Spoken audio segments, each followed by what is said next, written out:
चलिए अब हम समझते हैं 4R फॉर्मूला को। 4R का जो पहला R है वो होता है रिटेल। रिटेल होता है आपको कितना बेचना है, आपको ये पता होना चाहिए कि मुझे बेचना कितना है। आपको ज्यादा भी नहीं बेचना है और कम भी नहीं बेचना है, आपको जितना बेचना है उतना ही बेचना है। रिटेल एक वर्ड है और रिटेल वर्ड जैसे ही आता है तो एक नाम हम लोगों के सामने आता है श्री राधा कृष्ण जी का, जिनका है डी मार्ट।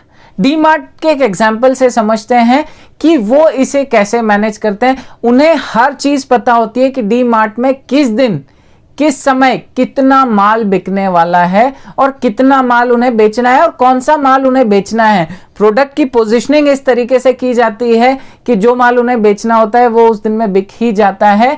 तो उन्हें पता होता है मुझे कौन सा माल कितना बेचना है। आपको भी पता करना होगा कि आपको कितना माल बेचना है। डी मार्ट की स्टडी के साथ में ही हम लोग चारों को समझेंगे कि 4R क्या है और कैसे डी मार्ट ने ये 4R को फॉलो करते हुए एक बहुत बड़ी ग्रोथ को की है। उन्हें पता होता है कितना बेचना है।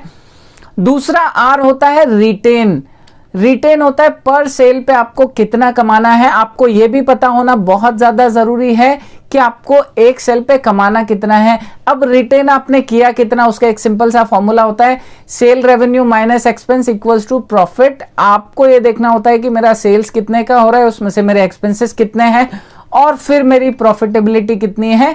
यहां से आपका रिटेन निकल करके आता है। अगर हम डीमार्ट की बात करें तो वह हर एक्सपेंसेस को बहुत प्रॉपरली कैलकुलेट करते हैं और फिर आपको लो प्राइस पे मटेरियल दे पाते हैं। उनके रिटेंशन का फॉर्मूला अगर हम लोग समझना चाहें, हम ये देखें कि वो अपने एक्सपेंसेस को कैसे कंट्रोल करते हैं ताकि रेवेन्यू भी बढ़ा पाए। रेवेन्यू बढ़ाने के लिए हमेशा आपको प्राइसिंग बहुत अच्छी देनी होती है कस्टमर को और प्रॉफिट बढ़ाने के लिए आपको एक्सपेंसेस को कम करना होता है। आपकी कॉस्ट एक्सपेंसेस कम होंगे तो प्रॉफिटेबिलिटी अपने आप बढ़ जाएगी। तो रिटेंशन आता कैसे है, तो आपके खर्चे कौन कौन से हैं उन खर्चों को समझना होता है। रिटेल में अगर हम डीमार्ट की बात करें तो खर्चा कौन सा, एक तो माल खरीदना है, तो माल सस्ते में खरीद लो। बहुत ज्यादा माल खरीदोगे तो सब सस्ते में आ जाएगा, ये तो सब लोग समझते हैं। पर दूसरी चीज होती है ट्रांसपोर्टेशन कॉस्ट, वो भी हर कोई समझता है। बट ट्रांसपोर्टेशन को डी मार्ट कैसे हैंडल करता है। डी मार्ट की कुछ कंडीशंस होती हैं कि मुझे ये माल इतना माल इस तारीख को इतनी बजे मेरे शोरूम पे चाहिए, ना उससे पहले ना उसके बाद। अगर उसके पहले भी आप माल लेके आइए तो अपने पास रखिए, मुझे इस तारीख को इतनी बजे चाहिए ताकि मैं अपनी शेल्फ पे प्रॉपरली प्लेस कर पाऊं और उसको सेल कर दूं। यहां पे आप देखिए दो चीजें होती है। आपने जो खर्चा करना है वो तो किया ट्रांसपोर्टेशन का, बट आपका एक ही खर्चा हुआ, डायरेक्ट स्टोर पे माल आया, आपके वेयरहाउस पे नहीं गया, तो आपका डबल ट्रांसपोर्टेशन बच गया। दूसरा आपका वेयरहाउस का एक्सपेंसेस भी बच गया कि वेयरहाउस में अननेसेसरी पड़ा रहेगा, वहां पे मुझे लोड अनलोड करना है, उसका मूवमेंट करना है, वो सारा खर्चा बच जाता है। तो चीजें आती है वो सीधे सीधे स्टोर पे आती है, सीधे स्टोर पे आके जम जाती है और वो वहां से सेल हो जाती। तो यहाँ पे एक्सपेंसेस कम हो जाते हैं। जो मेरे पास माल वेयरहाउस में रखा है उस पर इंटरेस्ट लगता है, वो इंटरेस्ट की कॉस्ट कम हो जाती है। ऐसे कई सारी कॉस्ट कम होती है। आप अगर एक कंपैरिजन देखना चाहेंगे तो आप अगर किसी और रिटेल चेन में जाएंगे और डीमार्ट की रिटेल चेन में जाएंगे तो वहां पे जो बिलिंग पे बंदे होते हैं उनमें डिफरेंस आपको साफ दिखाई देगा। जो दूसरी रिटेल चेन्स होती है वो प्रेफर करती है ग्रेजुएट्स को या उनसे ज्यादा जो पढ़े लिखे लोग होते हैं, जो ट्रेंड्स प्रोफेशनल्स होते हैं, उन्हें हायर करने का। डीमार्ट हमेशा 12th पास या थोड़े और आसपास के लोगों को लेता है जो कम तनख्वाह में मिल जाते हैं, कम तनख्वाह के लोगों को लेता है और उन्हें बहुत तगड़ी ट्रेनिंग देता है और एक बहुत स्ट्रांग प्रोसेस में डाल देता है। जैसे ही वो स्ट्रांग प्रोसेस में डालता है, क्योंकि तनख्वाह कम देनी है, प्रोसेस में डला हुआ है, उसकी एफिशिएंसी तो बहुत अच्छी आएगी ही, तो आपका एक्सपेंस एक वहां पे भी कम आ गया और प्रॉफिटेबिलिटी आपकी इंक्रीज हो गई। तीसरा आर होता है रोटेट। पैसे को महीने में कितनी बार घुमाना है, ये बहुत ज्यादा इंपॉर्टेंट होता है। ये सीधा सीधा कनेक्ट करता है आपकी परचेसिंग से कि आपको ऐसी चीजें खरीदनी है जिसमें चाहे तो मार्जिन कम है चलेगा, बट वो घूमना ज्यादा चाहिए। आप एक 10 रुपए की चीज खरीदते हैं जिसपे 5 रुपए का प्रॉफिट है, बट उसे आप सिर्फ 100 पीस ही बेच पाते, तो आपने कितना कमाया, आपने उस प्रोडक्ट के 500 रुपए कमा लिए। पर अगर कोई ऐसी चीज है जो 10 रुपए की है बट उसमें आपको 1 रुपए बचता है बट आप वो 1000 चीजें बेच पाते हैं, तो आप देखिए कि आप वहां पे कितना ज्यादा पैसा कमा पा रहे हैं। यहाँ पे आपने 1000 रुपए कमा लिया, आप डबल कमा लेते हैं। आपका मार्जिन कम है बट कमाई ज्यादा है। तो आपको ये देखना होता है कि आप रोटेट कैसे करते हैं। डी मार्ट में भी अगर आप जाके देखेंगे तो वहां पे ऐसे आइटम्स ज्यादा होते हैं जो फटाफट से बिकते हैं। वहां पे इन्वेंट्री टर्नओवर बहुत ज्यादा होता है, पैसे को रोटेट बहुत ज्यादा बार कर पाते हैं, इसलिए वहां पे प्रॉफिटेबिलिटी जनरेट होती है। आपको ये समझने की जरूरत होती है।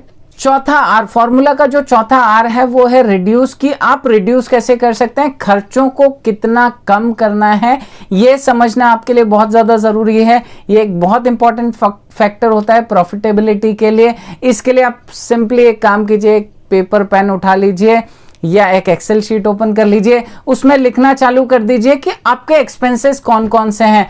जैसे रेंट हो सकता है शॉप या वेयर हाउस का, आपका ट्रांसपोर्टेशन हो सकता है, इंटरेस्ट कॉस्ट हो सकती है, मैन पावर की कॉस्ट हो सकती है, वेस्टेज हो सकता है, इलेक्ट्रिसिटी हो सकती है, मार्केटिंग हो सकता है, रिप्लेसमेंट हो सकता है, ऐसी कई सारी कॉस्ट आपकी हो सकती है। इन सारे एक्सपेंसेस को लिखना शुरू कर दीजिए। आज आपका जो एवरेज एक्सपेंस होता है मंथली, वो एक्सपेंस कितना होता है, उस एक्सपेंस को लिखना शुरू कर दीजिए।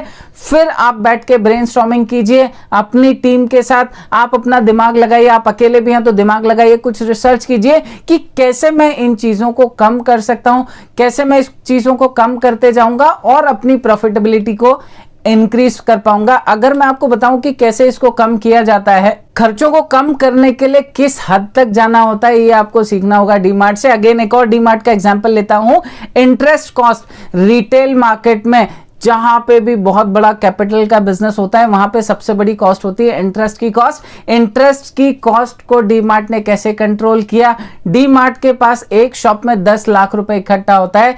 10 लाख रुपए शाम को 10 बजे तक शॉप चलती है, रात में 10 बजे क्लोजिंग होता है, तब उन्हें पता चलता है कि कितना पैसा आया है।